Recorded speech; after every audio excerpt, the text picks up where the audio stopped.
Coming up next, Shanon Shea Miller, Historic Preservation Officer in San Antonio. Shanon Miller, AICP. I'm not sure what that means, but as the director of the city's office, San Antonio Office of Historic Preservation, the chair of Preservation Action, which is the national grassroots lobbying organization for historic preservation. Also a founding board member of Power of Preservation Foundation, former board member of the directors of the National Alliance of Preservation Commissions, a member of the American Institute of Certified Planners, oh, that's the AICP, an adjunct professor teaching courses in historic preservation, got her undergraduate in history from Western Kentucky University, a master's of public service and administration from Texas A&M University. Okay, there we go. Okay, I just wanted to check. And a master's of arts in historic preservation from Goucher College. Yeah. You've had a lot of tequila. And prior to her current position, she served as the Historic Preservation Officer and Interim Planning Director in Franklin, Tennessee, and the Historic Preservation Officer in Fort Worth, Texas, and I believe has been married not too long. We'll ask her about that later. Please welcome Shanon Shea Miller. Good luck. So I have the best cheering section of the night. Thank you guys. You guys are awesome. Yeah, exactly. Okay, so I believe that historic preservation is a really powerful tool in our community. And I'm going to tell you a little bit about how I arrived at that conclusion. Unfortunately, I think there are a lot of myths about preservation. We hear stories about how if you live in a historic district, you're never going to be able to do what you want to do with your house, and all these kind of sad stories about preservation. But it's really not true. Historic preservation is about so much more than that. It's about community and sense of place and pride in your history and sustainability and walkability and neighborhood revitalization and all these things that everyone in this room probably cares about. And so that's what I really hoped that you'll walk away with after I talk for 6 minutes and 40 seconds or whatever it is. No one thinks when they're 5 years old that they're going to grow up and be a historic preservationist. No one even knows what that is. I thought I was going to be an attorney. I was going to go to Charlottesville and go to UVA and be a big fancy attorney. I was accepted. I even rented an apartment. And then I freaked out. And I decided that this is not what I wanted to do with my life. And so it took me to Texas A&M, where I got a master's in public service and administration. And that gave me the opportunity to spend time in Washington, D.C., which is the most amazing place on the planet for the built environment. And while I was at A&M, I ended up in a class with David Woodcock, I owe my preservation career to David Woodcock. And he brought me to SAMA. And we took a tour, and then we met my predecessor. And I looked at my friend and I said, I want her job someday. So be careful what you wish for. But what that experience made me reflect on, that class made me reflect on, is that preservation is about a lot of different things. And I thought about worn steps. There was a building called Cherry Hall at Western Kentucky University where I went to undergrad, and I consciously would think about all the people who had gone up those steps before me. And then I thought about the trip that I took in the 6th grade with my grandfather. Each of my cousins got to do it.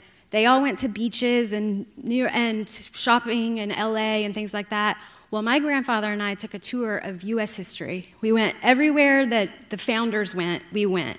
And we were very much kindred spirits, and he shaped who I am today. And he was a preservationist, although I didn't know it at the time. After I graduated, I ended up in Fort Worth, where they hired me to be the historic preservation officer. Why? I have no idea. I had no idea what I was doing, but it worked out. I remember the first time someone called me to report a violation. Someone was replacing their wood windows in a historic district. I went, "What? Okay, why do I care?" Now I know what to do when someone makes that call.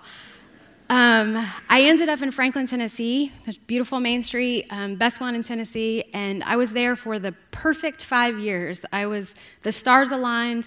I participated in the largest battlefield reclamation in the country. We bought a 200-acre National Register horse farm, and it was 1 mile from that Main Street you just saw. And I can't tell you how many times I stopped to take pictures of the little baby colts running around in the front yard. And when you think about barns as an endangered species in our country, really, it was such a neat thing to be a part of.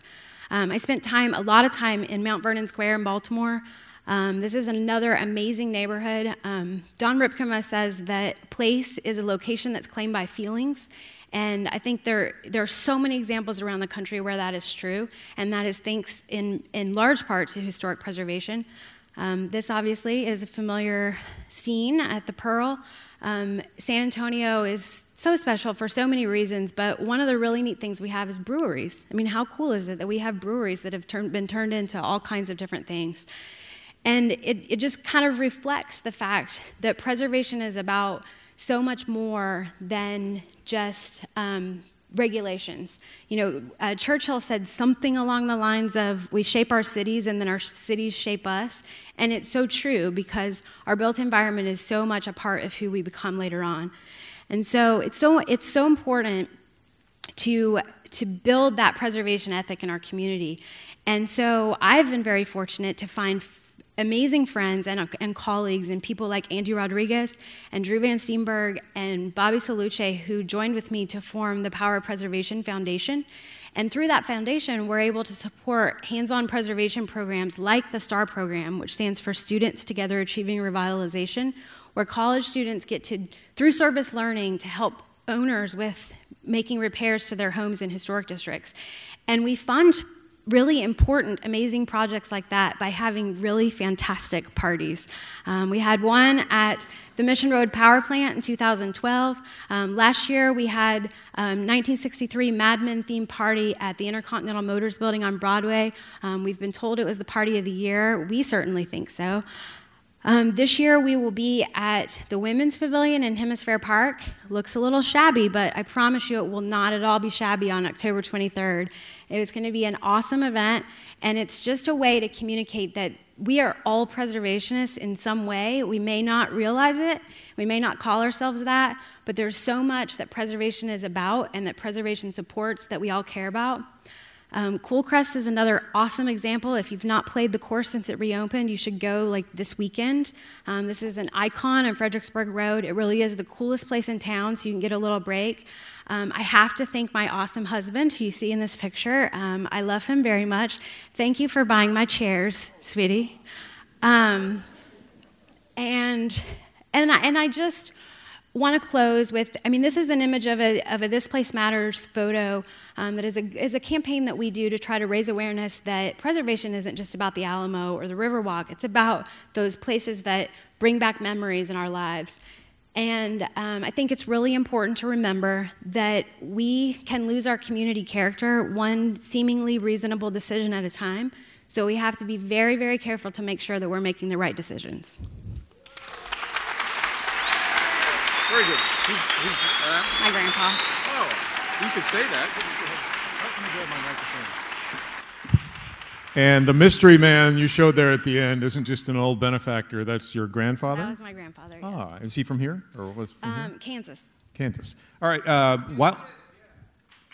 Kansas, dude. Go Dust in Jayhawks. the wind. Okay. Wrong Kansas. We're on the east side, and now there's some development going on to the point where there's speculation it's kind of like the new Southtown, according to some people we've had at these events before. What do you, as a preservation officer, how do you walk that line between what needs to be preserved and maybe developed? Well, it's a great question, and it's a delicate balance, and that's kind of the challenge. Obviously, we want to see stuff happen, and there's so much potential on the east side. You mentioned the Friedrich Building earlier, and that's one of those kind of poster child examples of the east side, and we want something to happen with that building, but one of the ways I always think about it is you want somebody to be able to come back to the neighborhood that lived here in 1920, for example, and still feel like they came home. So stuff has happened, people are using it, it's vibrant, but we haven't lost that which makes it unique. And how about, is there going to be some, as you look at some of the infill projects here, what will they have to do? Will they have to stay within the design? We do have, the Historic and Design Review Commission and the Office of Historic Preservation do have design standards for properties that are in local historic districts or local landmarks. So Dignity Hill is a local historic district, so yes, there are standards. And how can people out here get involved and help out? Aside from these parties that I was never invited to. Oh, you're invited. You just don't know, October 23rd. Powerofpreservation.org is the website. And then also we love, if anybody's interested in getting their hands dirty and working on houses, we always need volunteers for the STAR project. And we estimate that we provide a value of about $5,000 to $15,000 per property, and it costs about $750 because we do it with donations and volunteers and all that good stuff. So get involved if you're interested. All right, thank you very much. Give it up for Shanon Shea Miller. Thank you.